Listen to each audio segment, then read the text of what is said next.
ರಸ್ತೆಗೊಂಡಿಗೆ ಸಂಬಂಧಪಟ್ಟಂತೆ ಸರ್, ಉದ್ಯಮಿಗಳಿಗೆ ಸಂಬಂಧಪಟ್ಟಂತೆ ಡಿಕೆಶಿ ಅವರು ಹೇಳಿಕೆ ಕೊಟ್ಟಿದ್ದು ಸಾಕಷ್ಟು ಚರ್ಚೆ ಆಗ್ತಿದೆ.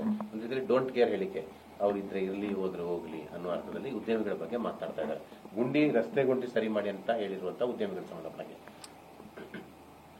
ನೋಡಿ, ಈ ರಾಜ್ಯಕ್ಕೆ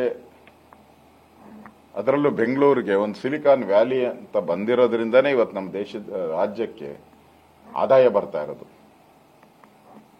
ಈ ಆದಾಯ ಏನಾದರೂ ಹೋದ್ರೆ ಇವತ್ತೇ ನಮ್ಮ ರಾಜ್ಯದಲ್ಲಿ ಆರ್ಥಿಕ ದುಸ್ಥಿತಿ ಬಂದ್ಬಿಟ್ಟಿದೆ.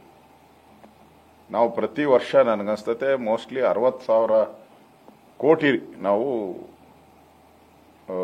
ಬಡ್ಡಿನೇ ಕಟ್ಟಬೇಕು. ಆ ಪರಿಸ್ಥಿತಿಗೆ ಸಿದ್ದರಾಮಯ್ಯನವರು ತಂದಿಟ್ಬಿಟ್ಟಿದ್ದಾರೆ. ಸುಮಾರು ಸಿದ್ದರಾಮಯ್ಯ ಒಬ್ಬನೇ ಸುಮಾರು 4 ಲಕ್ಷ ಕೋಟಿಗೂ ಹೆಚ್ಚು ಸಾಲವನ್ನ ಮಾಡಿರ್ತಕ್ಕಂಥದ್ದು ನೋಡಿದಿರಿ. ಈಗೇನಾದ್ರೂ ಈ ಕಂಪನಿಗಳು IT-BT ಕಂಪನಿಗಳೇನ ಬೆಂಗಳೂರು ಬಿಟ್ಟು ಕಾಲು ಕಿತ್ತರೆ ಇಲ್ಲಿ ಸಂಬಳ ಕೊಡೋಕ್ಕೂ ದುಡ್ಡಿರಲ್ಲ ಇವ್ರ ಹತ್ರ. DK ಶಿವಕುಮಾರ್ ಅವರು ಸಿದ್ದರಾಮಯ್ಯ ಅವರು ಏನ್ ಮಾತಾಡ್ತಾ ಇದ್ದಾರೆ ಅದು ದುರಂಕಾರದ ಪರಮಾವಧಿ. ಒಂದ್ ಕಡೆ MB ಪಾಟೀಲ್ ಹೇಳ್ತಾರೆ ದೇಶದಲ್ಲಿರುವಂತ ಎಲ್ಲ ಕೈಗಾರಿಕೋದ್ಯಮಿಗಳು ಬನ್ನಿ, ಕರ್ನಾಟಕಕ್ಕೆ ಬನ್ನಿ, ಬೆಂಗಳೂರಿಗೆ ಬನ್ನಿ ಅಂತ ಅವರು ಒಂದ್ ಕಡೆ ಹೇಳ್ತಾರೆ. DK ಶಿವಕುಮಾರ್ ಅವರು ಇಲ್ಲಿ ಬಂದ್ರೆ ಬನ್ನಿ, ಹೋದ್ರೆ ಹೋಗಿ, ಗೆಟ್ ಔಟ್ ಅನ್ನೋ ರೀತಿ ಮಾತಾಡ್ತಾ ಇದ್ದಾರೆ. ಇದು ಸರ್ಕಾರದ ದ್ವಂದ್ವ ನೀತಿ ಸ್ಪಷ್ಟವಾಗಿ ಅದಕ್ಕೆ MB ಪಾಟೀಲ್ ಅವರು ಉತ್ತರ ಕೊಡ್ಬೇಕೀಗ.